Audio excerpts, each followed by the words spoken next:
Date 15/12/2005.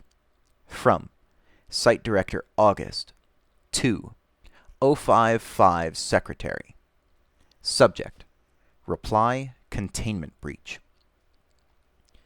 I'm still not quite sure what just happened. Yesterday, our bots picked up unauthorized changes to documents on our internal servers. 2 minutes later, all on-site personnel, including myself, blacked out for 3 hours. Every camera ceased to function during this period. When we woke up, we all had headaches, the entire site smelled like cigarettes and cheap alcohol. 2 of my guards were injured, 3 bullets were lodged in my desk, and somebody had shot SCP-3043.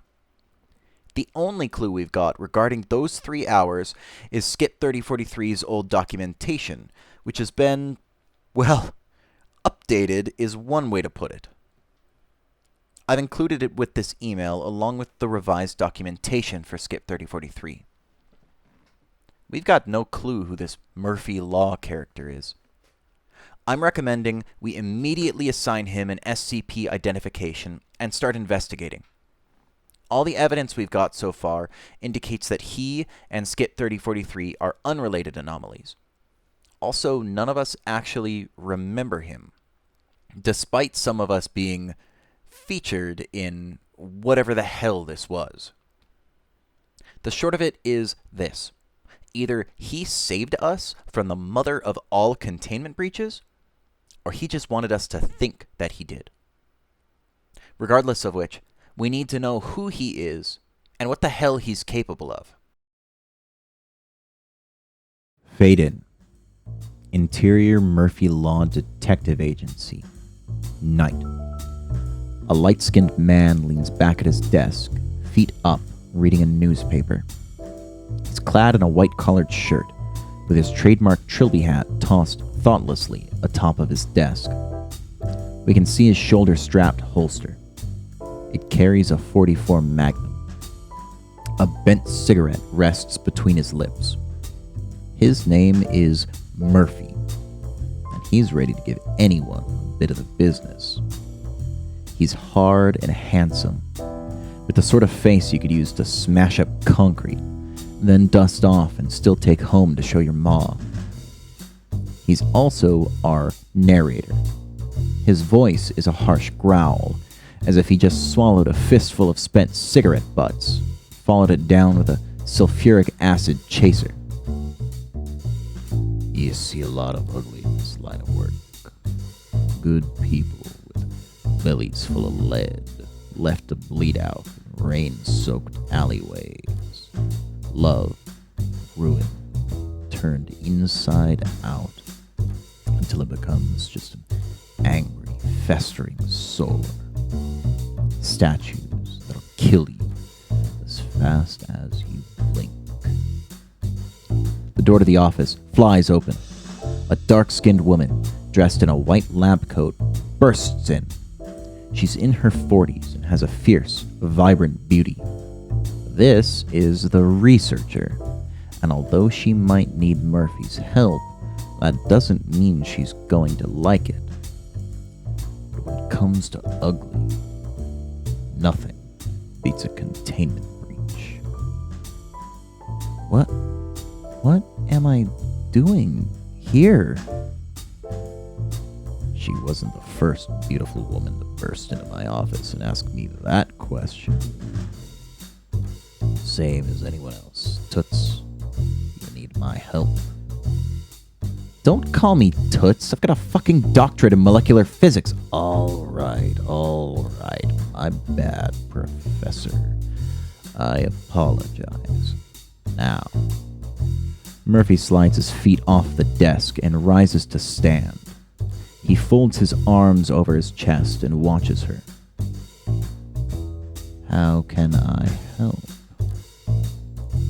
I don't know how I got here.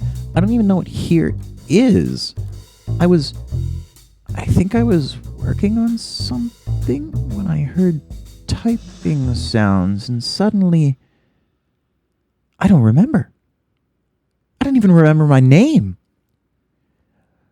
beautiful woman with a doctorate in molecular physics, and no memory of who she was or how she got here. Her eyes told me she needed my help. Her name badge told me the rest. You're Professor Michelle Lewis? The researcher looks down at her name badge as if noticing it for the first time. She appears shocked. Her eyes rise back up to stare at Murphy. She now knows her name. It is Dr. Lewis. Right. That's my name. I work for the Foundation. The Foundation. A bunch of pencil-pushing geeks trying to figure out where the magicians were hiding all those rabbits they pulled out of their hats. I should have turned her away right then and there.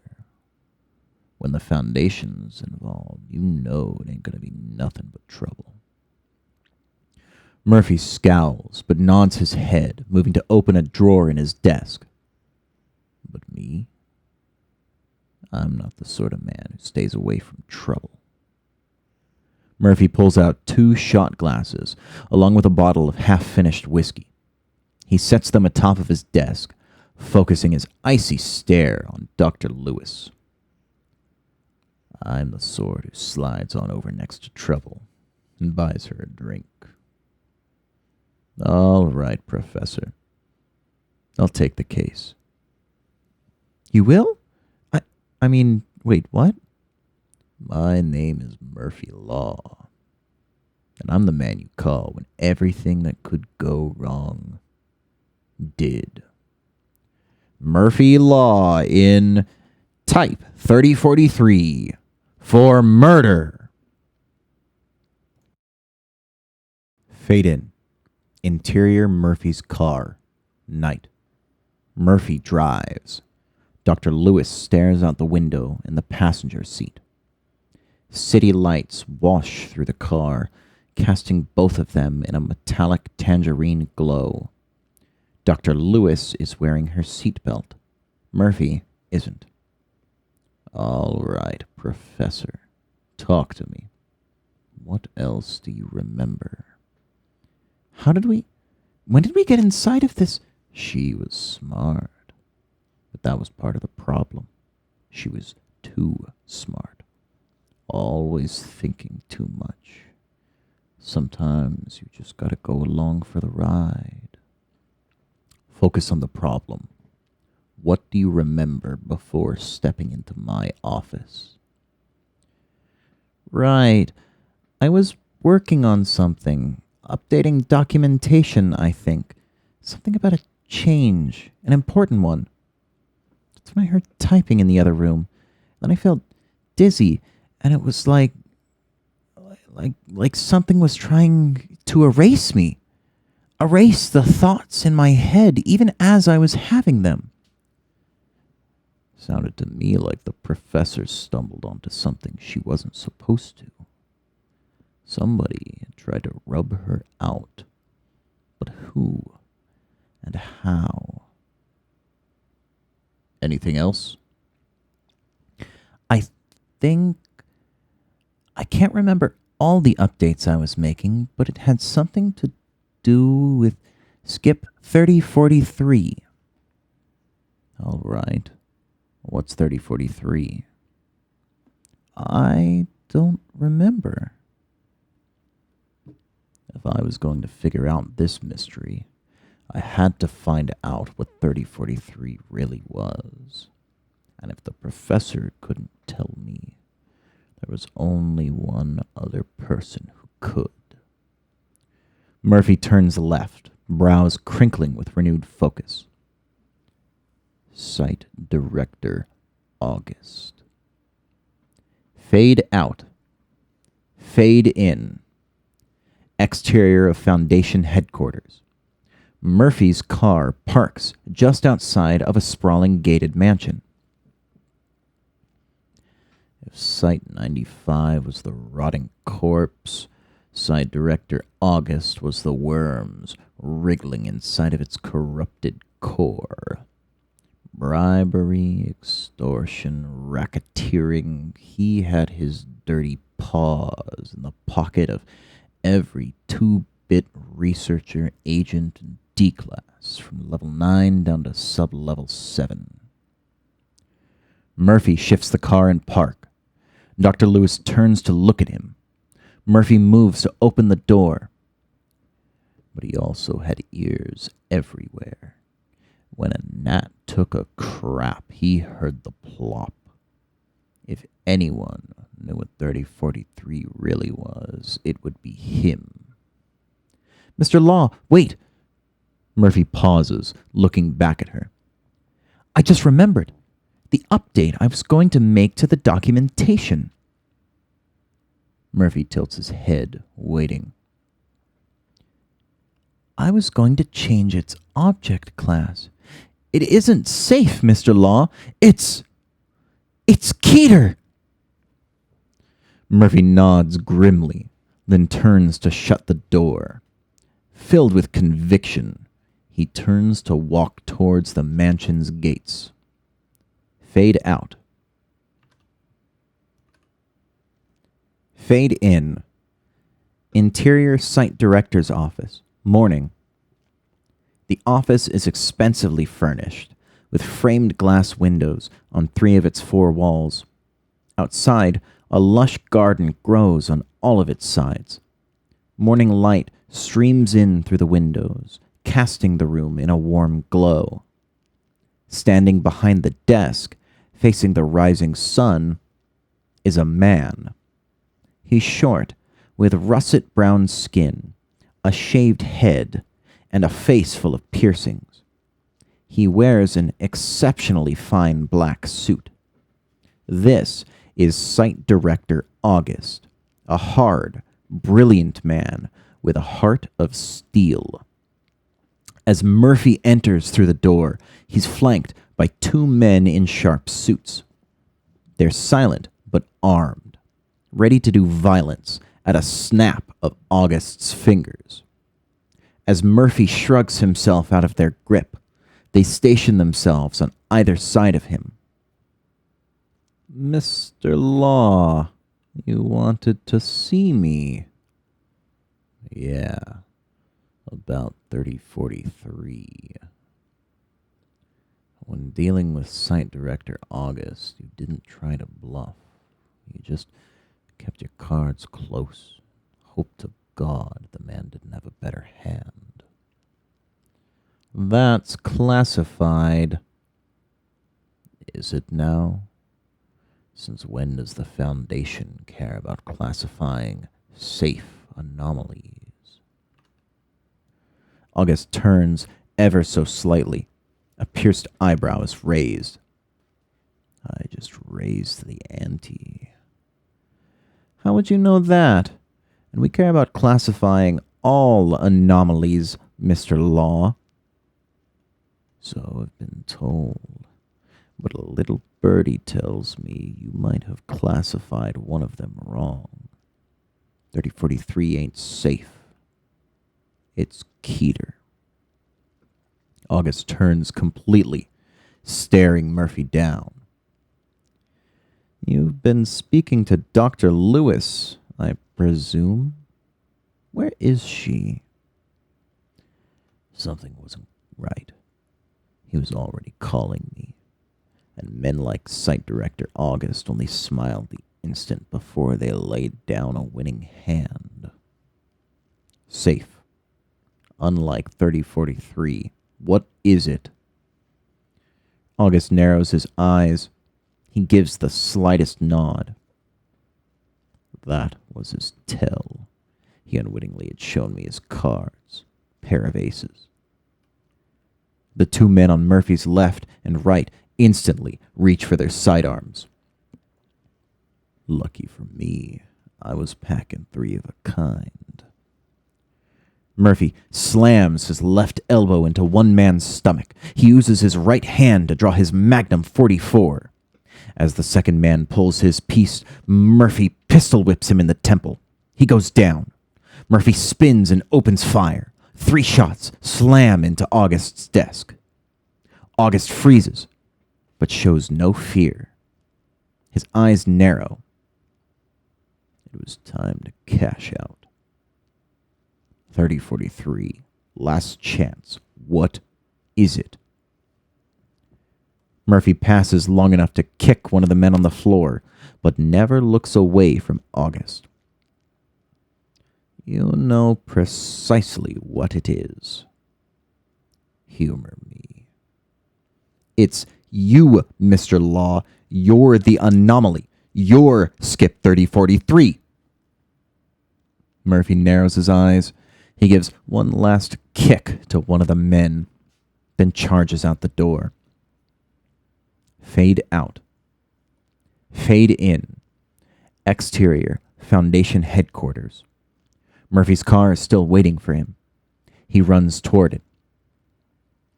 Someone had played me like a fiddle. It was all a setup, and I was the stooge. As he reaches the car, he finds it empty. No sign of Dr. Lewis. 3043 was going to make me take the heat for whatever it did to the professor. Had me wrapped up nice and tight. Even got me to present myself to the Foundation in a pretty little bow. Murphy gets into the car, starting it up. There was one thing 3043 didn't count on. A man with nothing to lose. The tires squeal as he burns rubber, driving away. If the Foundation couldn't contain 3043, then I just have to contain it myself. Fade out.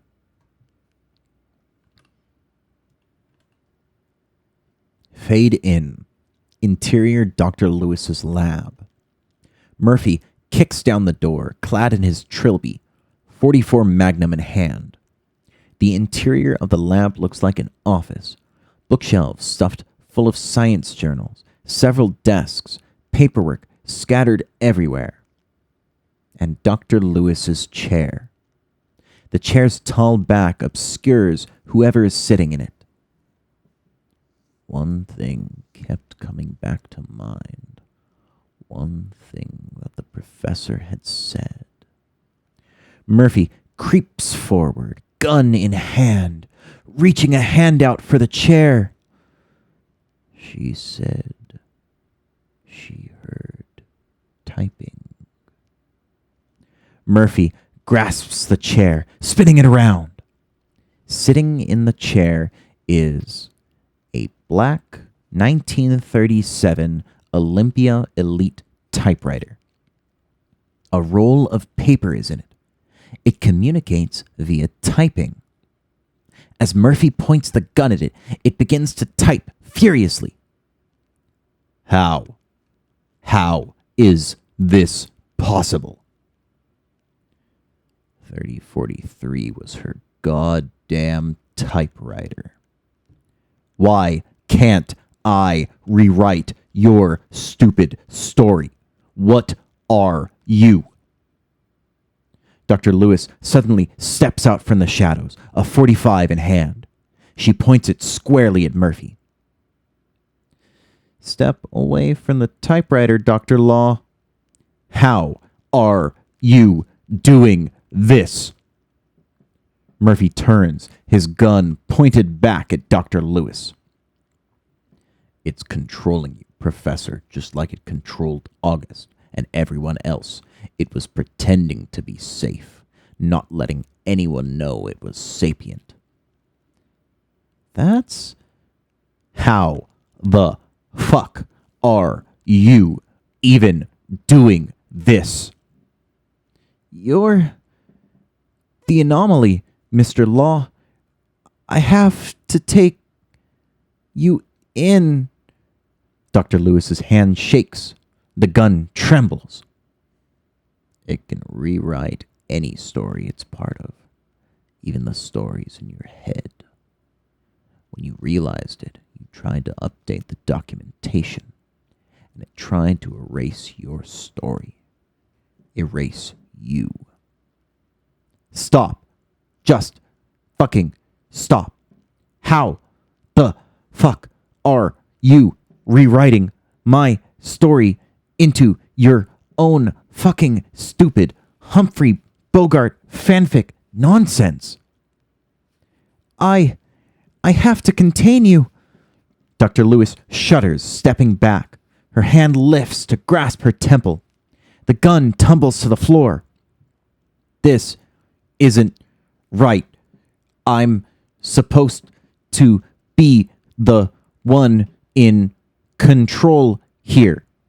This is supposed to be my story, not yours. Murphy turns, pointing his magnum at Skip 3043. Wait. Just fucking wait.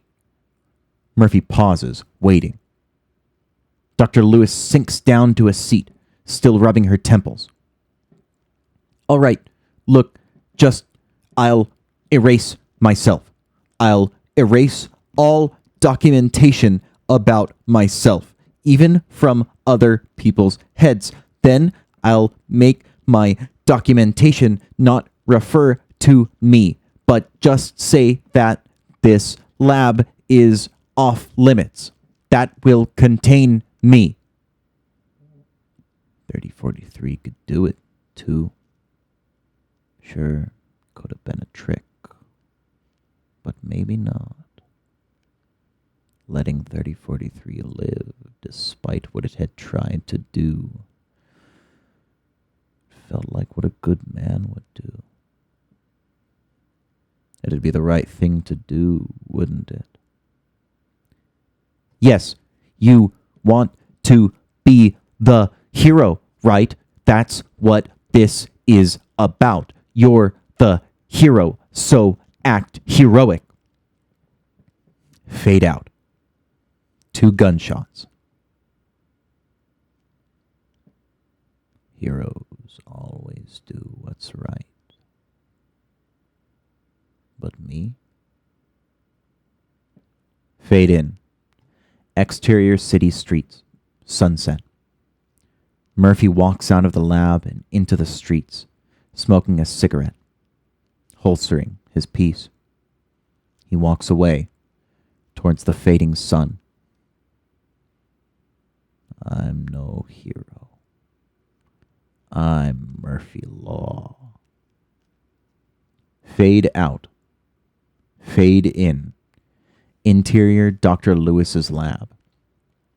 Dr. Lewis, now starting to recover, walks towards Skip 3043. Wisps of smoke rise up from it. 2 fresh 44 slugs have been pumped into it. The paper inside of it has its previous dialogue, with one addition at the very bottom. I'm just the guy you call when everything that could go wrong did. Dr. Lewis pulls the paper out to read it. The camera zooms down to the bottom of the page. The end. Fade out. Attachment. Revised.log. Item number SCP-3043. Object class. Neutralized. Formerly safe. Special containment procedures. SCP-3043 is to be kept in a secure locker on site. Access requires Level 3 clearance. Description: SCP-3043 is a 1937 Olympia Elite typewriter with 244 caliber bullets lodged in its casing. Before it was neutralized, SCP-3043 exhibited the ability to rewrite any physical document within its immediate vicinity to match whatever was typed into it. It was neutralized before any additional properties could be confirmed. On 14-12-2005, a containment breach occurred at Site-95.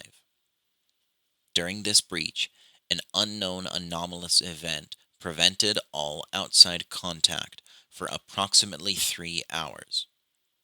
All entities affected by this anomaly have no recollection of the events that occurred during these 3 hours.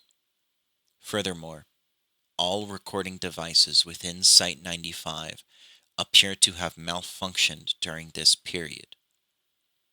Shortly after this event concluded, Site-95 reported that all SCPs were now contained with the exception of SCP-3043. SCP-3043 was found in Dr. Lewis's office in its current state. Dr. Lewis also discovered that all copies of SCP-3043's documentation were now replaced with an updated version. See attached files.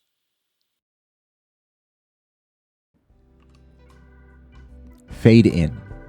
Exterior docks. Sunset. Murphy stands at the edge of the docks, watching the sun go down on just another day. Behind him, 2 sleek black cars pull up. A dozen men start pouring out of them, but he doesn't bother to look back.